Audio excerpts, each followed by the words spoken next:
Why, hello everyone. Welcome to Redneck Ways. Let me see if this is recording. Yeah, it's recording. Tonight, guys, I want to talk about spirits, ghosts, and things on the other part of the veil and all that. I've been watching a girl. She had one of them videos. I'm alone. There's a lot of them videos out there. You guys have probably seen them. And then the next couple videos she was making, she was talking about how she's very spiritual, and ever since she was a kid, she could see things, and just see things, hear things, and all that stuff. And she talks about really trying to center herself and let her spiritual part go over on top of the veil or through whatever between us and whatever it is, the afterlife or whatever. And I've watched a couple of her videos, and she's pretty much telling people that how well she does it, and how ghosts or spirits or whatever come and talk to her and all this stuff. And she's not, what I want to make the video is for, she's not telling the other side of it, she's telling all the good parts of it. And there is people that are very spiritual, and it seems like the ghost, whatever you want to call it, kind of center to them, and it makes it easier for them to channel through them.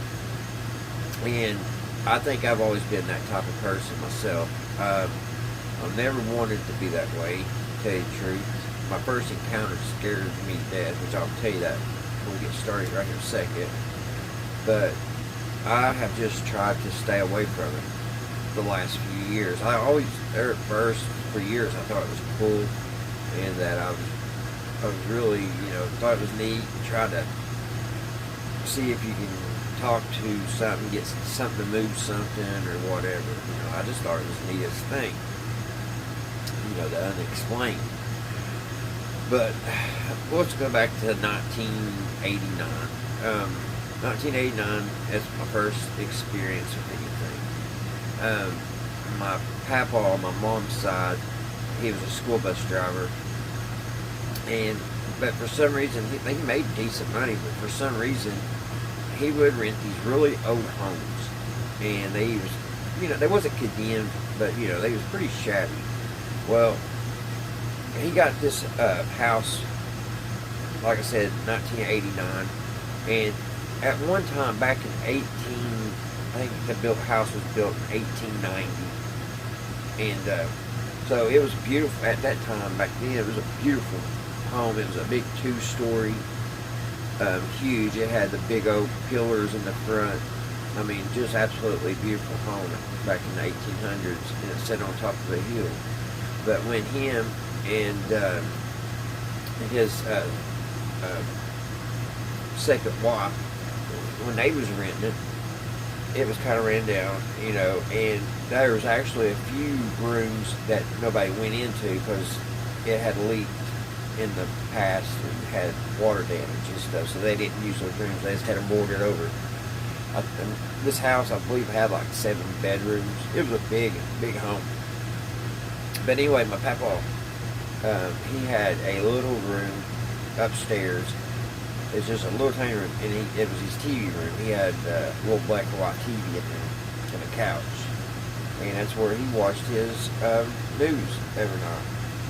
Well, me and my cousin one day, we was playing hide and seek, and we was running around and laughing and carrying on, and I went into that room to hide. Well, I was in there probably 10 or 15 minutes, and nothing, out of the ordinary. Nothing, was going on.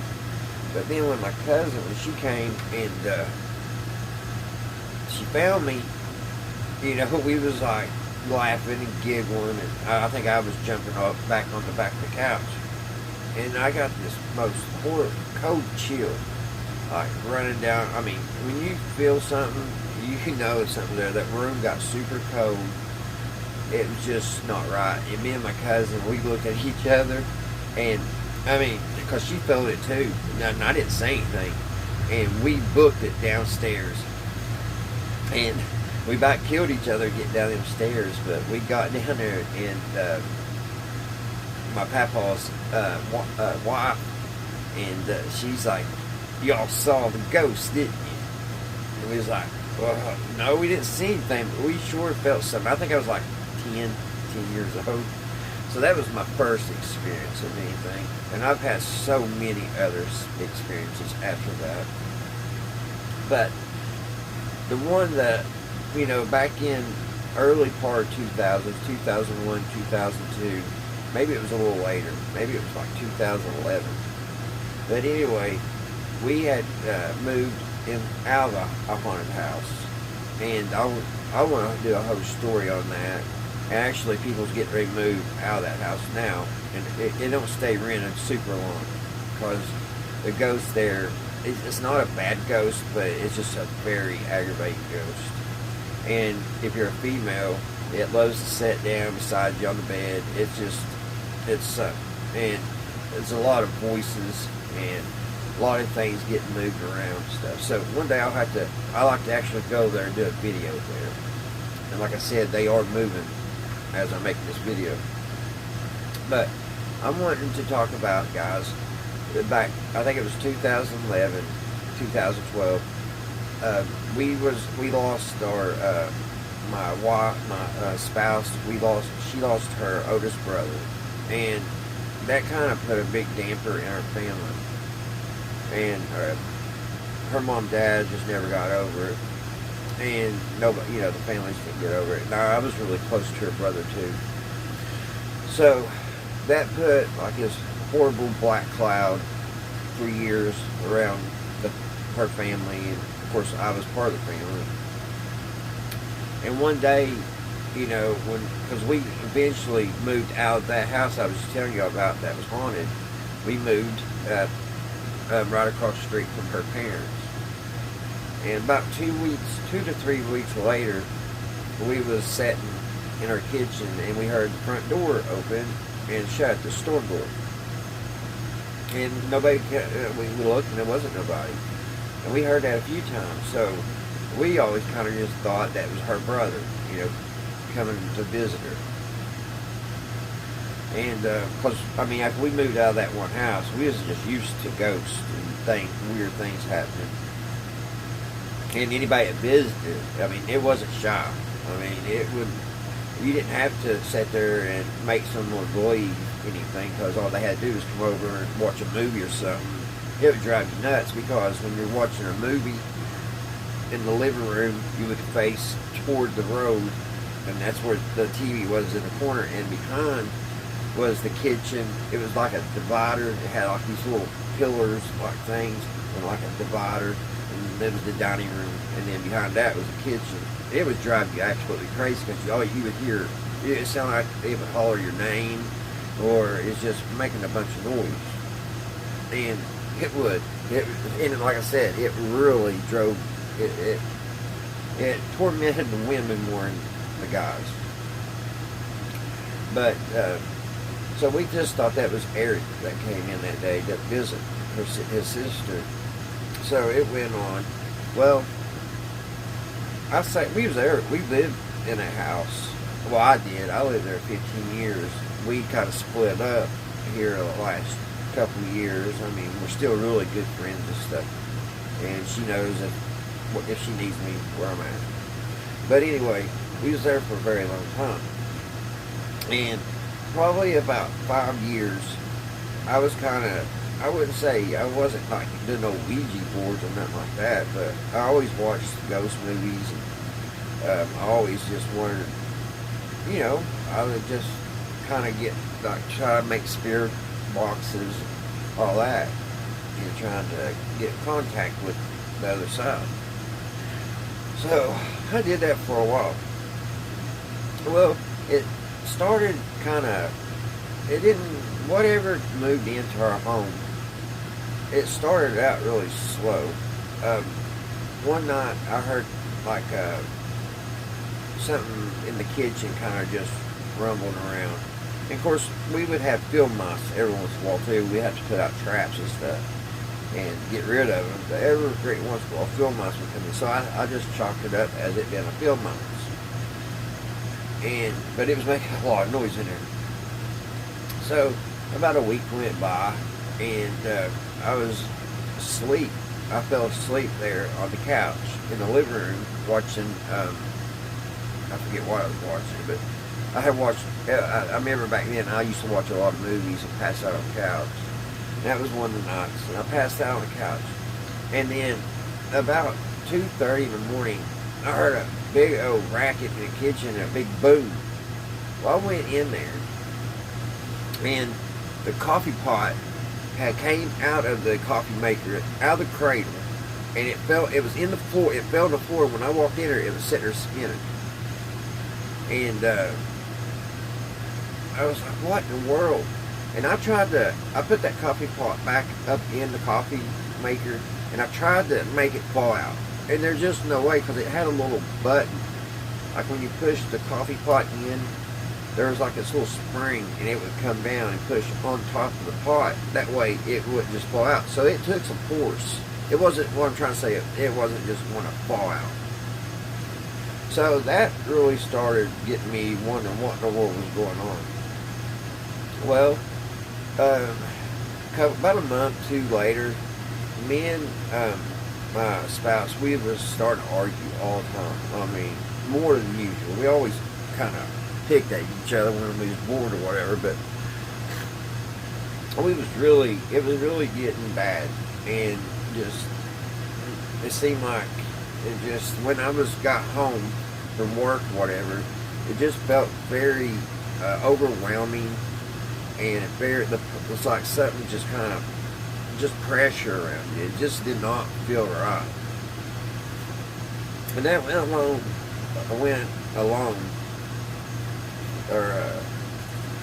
it was for a long time that went on.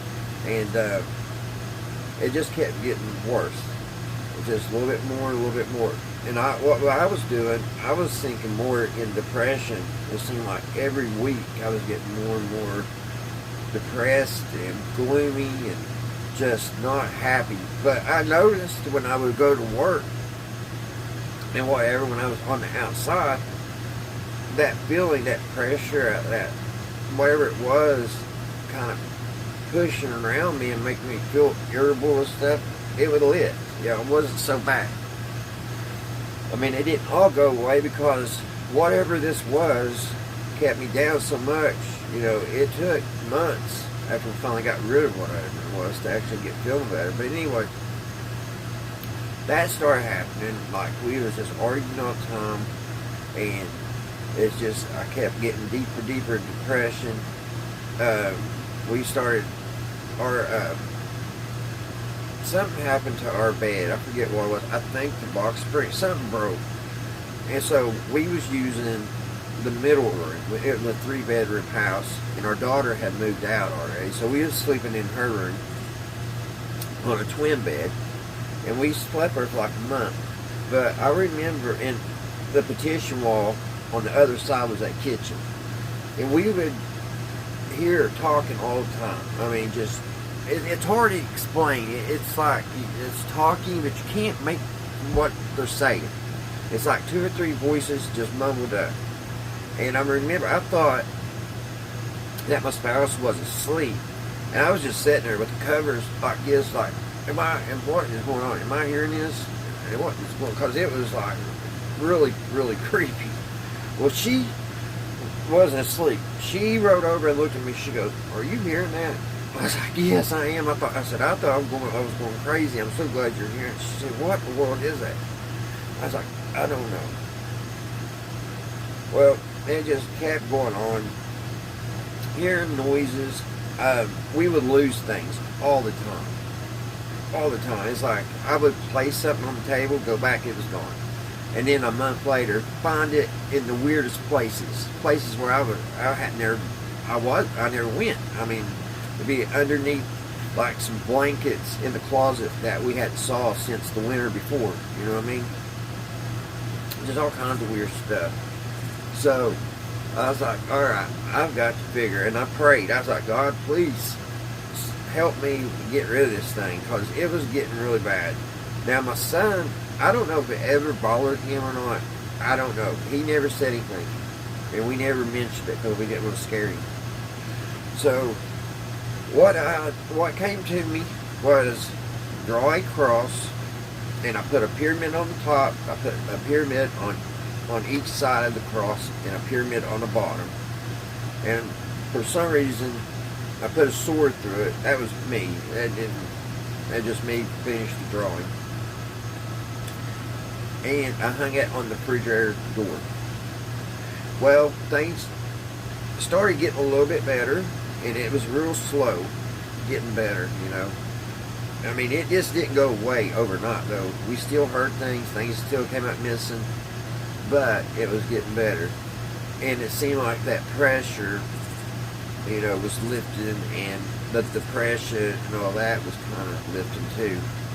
You know, me and her, we had our problems. That wasn't the ghost's fault, but, you know, at least now we didn't have the extra, whatever it was, just, oh, and I got scratched. I woke up one night, had a scratch.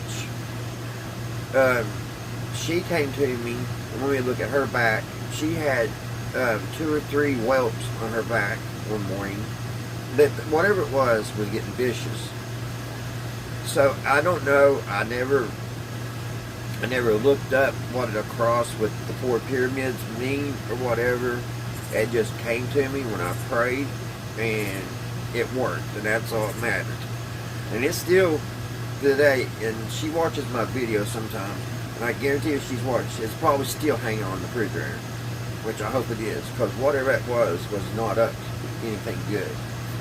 So that's why I was wanting to make this video, guys. Some of these people or folks, I don't think they're meaning to do it, you know, bad intentions, but I don't think they know. That's really nothing to mess with. You know, if you are spiritual stuff, and you know, you are going to see things, and things probably will come around. But you know, at least you ain't going and looking for it. It seems like in my case, when I went and put effort in myself going into it, it made whatever stronger, and it could have probably got really bad if I didn't put that cross on there on the fridge. And I'm getting chill bumps to tell a story, and I'm glad it's over. But like I said, those people are moving out of that house over there that is super haunted, and I was really good friends with the landlord, so I like to talk to him one day, maybe see if I can do a video, and maybe he'll let me stay all night one night before he rents it back out. That would be cool, because I guarantee you I can show you all some stuff and hear some stuff. But I just want to make this video and tell everybody that's interested in stuff, just be careful, because we don't know what in the world is, you know, behind that veil.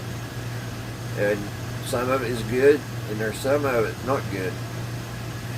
So, alright guys, that is our ghost story for the night. And I hope everybody is doing good and safe and well. So, till the next one, guys, I'll see you right here at Redneck Ways. Don't get too scared tonight. Keep them toes and fingers and everything under the covers, and don't let them hang over the bed.